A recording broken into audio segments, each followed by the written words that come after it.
안녕하세요. 오늘도 차업주의 이프리입니다. 코로나 4차 유행으로 인해 확진자가 지속적으로 1000명대로 나오고 있군요.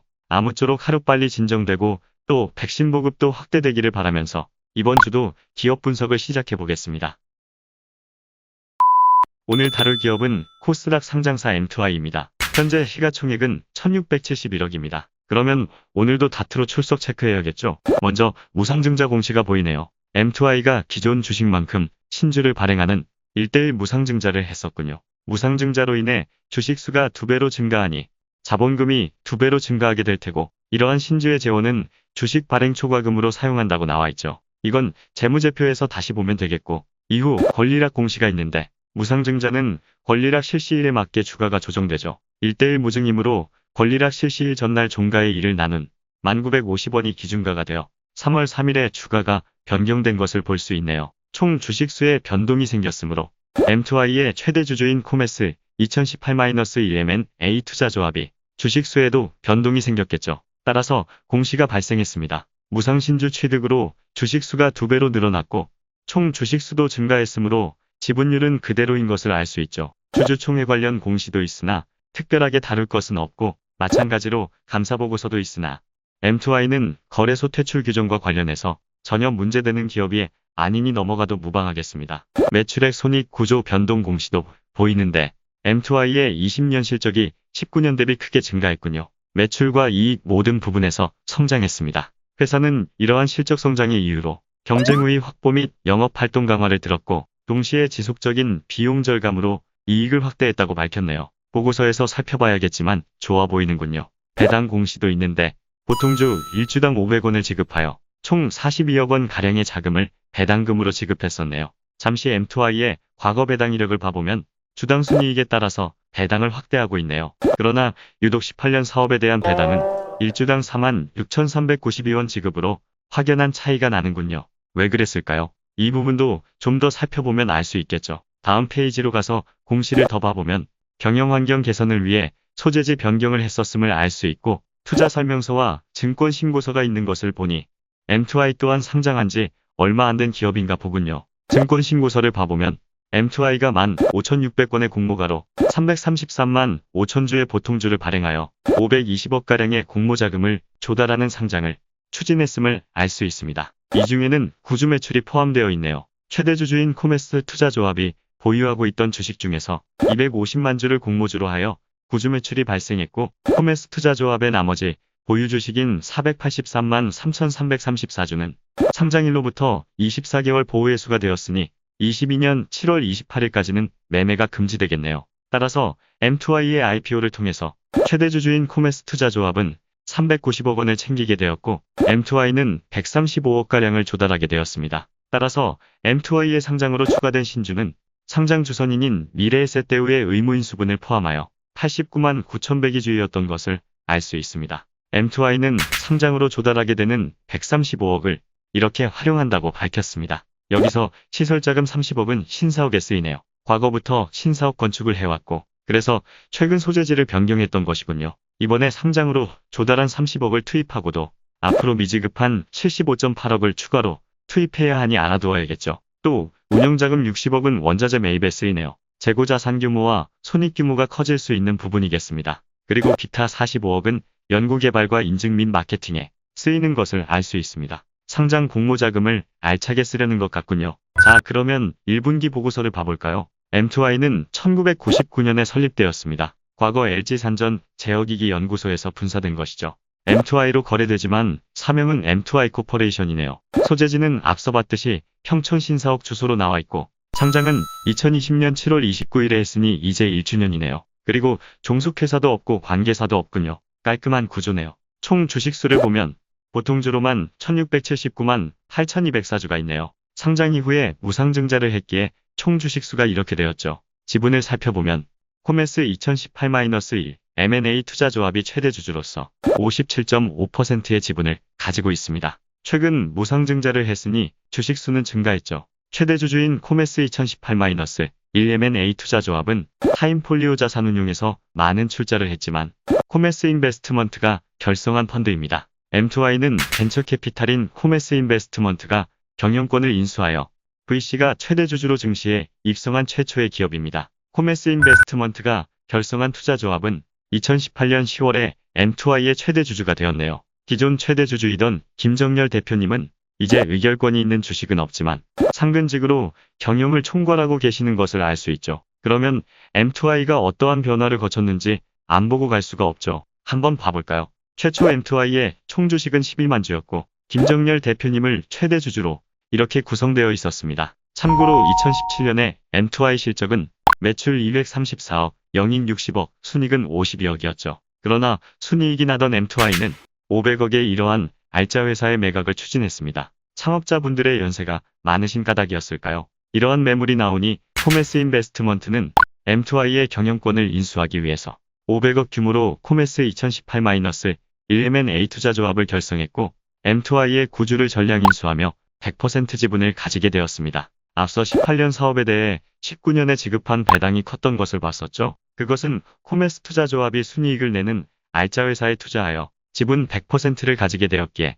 2019년의 배당으로 55억의 이익을 취한 것입니다. 그 후 최대 주주인 코메스 투자조합은 액면가 5천원, 총 주식수 12만 주의 M2I 주식을 10대1로 액면 분할하여 액면가 500원, 총 주식수 120만 주로 늘렸고 이후에는 1대 0.25주의 무상증자를 하여 액면가 500원, 총 주식수 150만 주로 늘렸고 그 후에는 5대1로 액면 분할하여 액면가 100원, 총 주식수 750만 주로 늘렸습니다. 따라서 19년 말 M2I의 주식은 이렇게 바뀌게 되었죠. 그리고 2020년에는 또 배당으로 21억을 취득했습니다. 또한 2020년 3월 23일에는 가진 지분 750만 주 중에서 16만 6,666주를 IBKC 메디치 세컨더리 투자조합에 매각했으므로 코메스 투자조합의 주식수는 733만 3,334주가 되었죠. 얼마에 매각했는지는 나오지 않았네요. 또 그 후에는 M2I의 상장을 추진해서 보유한 733만 3,334주 중 250만 주를 공모주로 하여 구주 매출을 발생시키며 390억을 취득하게 됩니다. 코메스 투자조합의 나머지 483만 3,334주는 상장일로부터 24개월간의 보호예수가 적용되었고 이는 M2I의 57.5% 지분에 해당되죠. 그리고 21년에는 M2I가 42억의 배당을 지급했으니 코메스 투자조합은 보유한 지분만큼인 24억도 취득하게 되었겠죠. 요약해보면 코메스 인베스트먼트는 500억 규모의 투자조합을 결성하여 M2I를 인수했고 19년도에 배당으로 55억, 20년도에는 배당으로 21억, 또 20년도에는 상장 구주 매출로 390억, 그리고 21년에 배당으로 24억을 취득했으니 총 490억의 자금을 취득한 것이고 벤처금융에 매각한 16만 6,666주까지 돼 있으니 이미 최초 투자 원금인 500억을 모두 회수한 셈이고 현재는 57.5%의 물량도 가지고 있는 것이니 코메스 인베스트먼트는 정말 투자를 한 것입니다. 최대 주주인 코메스 투자조합은 상장 전후로 꾸준히 M2I의 주식수를 늘리는 모습을 보여줬는데 이는 아무래도 매매 활성화를 위함이었다고 생각되네요. 다시 보고서로 돌아와서 3월 말 기준 M2I는 최대 주주인 코메스 투자조합에 이러한 주주 구성으로 있음을 알 수 있네요. IBKC 메디치 물량인 16만 6,666주가 기타 물량에 합산된 것으로 보아 벤처금융인 IBKC 메디치 투자조합은 상장 보호예수 기간인 6개월 이후 엑시트한 것 같군요. 이제 자본금 변동 사항을 보면 앞서 말씀드렸듯이 지금의 주식수로 되기까지의 과정이 있었고 미상환 매자니는 없는 것을 알 수 있습니다. 이제 개별 재무상태표를 봐보겠습니다. 현금성 자산이 증가했는데 이는 영업활동으로 인한 증가임을 알 수 있습니다. 그리고 단기금융자산으로도 220억이 있는데 영업활동으로 이익을 쌓고 있으면서 유동성 자금도 이미 꽤 있는 기업이군요. 그리고 앞서 공모자금 활용 계획을 봤을 때 매출 확대가 예상되기에 생산 안정성을 확보하기 위해 원자재 매입에 자금을 쓴다고 나왔었는데 실제로 순운전자본인 재고자산과 매출채권의 규모가 커졌네요. 매출채권의 회수율은 아주 양호합니다. 좋네요. 그리고 유형자산은 현재 이러한데 94억을 매각하고 신사옥을 취득하여 이렇게 되었죠. 다음은 부채를 봐보면 일단 채무 부분이 눈에 띄는데 재고자산 규모를 키우니 매입 채무의 규모도 커진 것을 볼 수 있고 기타 지급 채무가 증가한 것은 3월 말 작성 기준에 지급되지 않은 배당금이 있기 때문입니다. 그리고 보시면 차입금 항목은 없는데 M2I는 무차익 경영을 하나 보군요. 이번에는 자본을 봐보면 무상증자로 인해 자본금이 2배로 증가했고 이에 대한 재원은 주식 발행 초과금으로 했기에 주식 발행 초과금이 감소한 것도 보이죠. 기타 자본은 스탁옵션을 더 부여했기 때문이고 이익잉여금의 감소는 영업상의 이익을 쌓았음에도 배당 지급을 위해 빼놨기에 감소한 것이겠습니다. 전체적으로 M2I는 자본금 대비 자기 자본이 넉넉한 안정적인 기업이군요. 이제 손익계산서를 봐보겠습니다. M2I는 전년 동분기 대비 매출, 영익, 순익 모두 좋아졌네요. 특히나 영업이익률이 눈에 띄는데 굉장한 영업이익을 가진 사업을 하고 있나 보네요. 최대 주주가 벤처캐피탈이어서 그런지 영업이익 비용은 큰 비중이 없고 오로지 사업상의 이익을 추구하는 것 같아 보이는데 좋네요. 잠시 그래프로 최근 분기별 실적 변화를 봐보면 성장을 보여주고 있고 계속 이익을 내고 있습니다. 영업이익률이 낮게는 23%, 높게는 40% 수준이니 역시 매력적인 사업 구조로 생각되네요. 최근 사업연도의 실적 변화를 봐보면 역시 꾸준한 성장과 좋은 이익률을 볼 수 있는데 상장 이후 실적 규모가 커지고 있음이 보입니다. 매출이 증가할수록 이익이 증가하는 구조로 보이는데 꾸준히 성장하며 실적 규모도 키우고 있으니 이 점이 좋다고 생각되네요.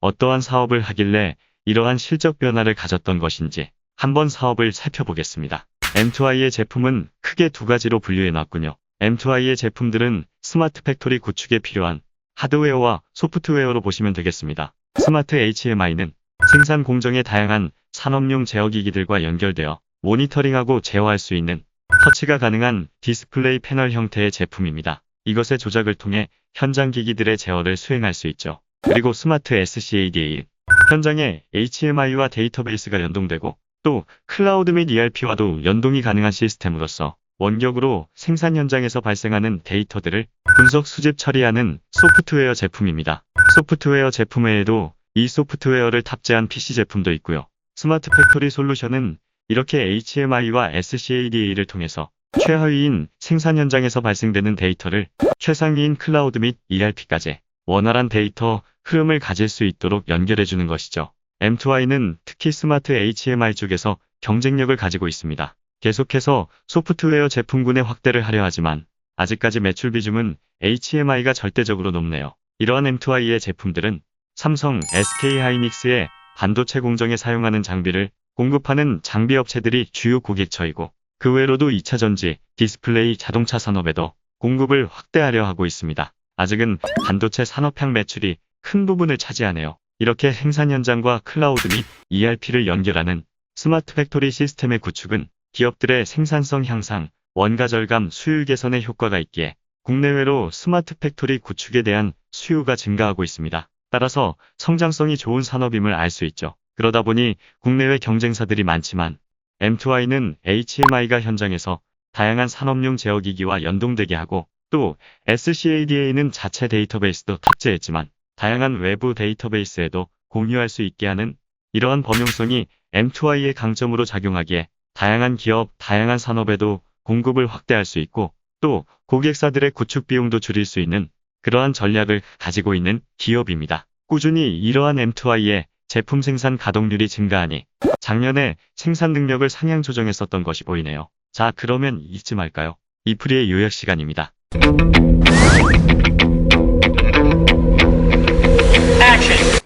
M2I는 무차익 경영으로 재무가 안정적이고 매출이 증가하면 높아지는 영업이익률의 손익구조도 좋고 사업 성장성도 역시 괜찮다고 생각되네요. 또한 최대 주주가 벤처캐피탈이기에 코메스 투자조합이 앞으로도 업무 집행을 하며 M2I의 비용은 줄이고 이익은 극대화시켜서 기업 가치를 올리려는 방향을 가질 것으로 보입니다. 그 과정에서 발생되는 이익은 매년 배당으로 취할 수 있을 테니 배당 이슈까지 가져갈 수 있는 투자가 되겠습니다. 그러나 그렇게 되면 현재 배당 규모와 이익 규모를 볼 때 회사의 자산이 쌓이는 것은 더딜 수도 있겠다는 생각도 드네요. 그리고 그러다 보면 결국 벤처캐피탈이기에 어느 시점에는 보유한 지분의 가치를 높여 매각을 진행해서 차익 실현을 할 수 있을 겁니다. 참고로 시그네시브이는 리오 인베스트먼트가 결성한 투자조합이 300억을 투자하여 최대 주주가 되었었고 현재는 이 물량의 60%를 800억에 매각하고 40%의 물량만을 보유하고 있죠. M2I의 최대 주주인 코메스 투자조합도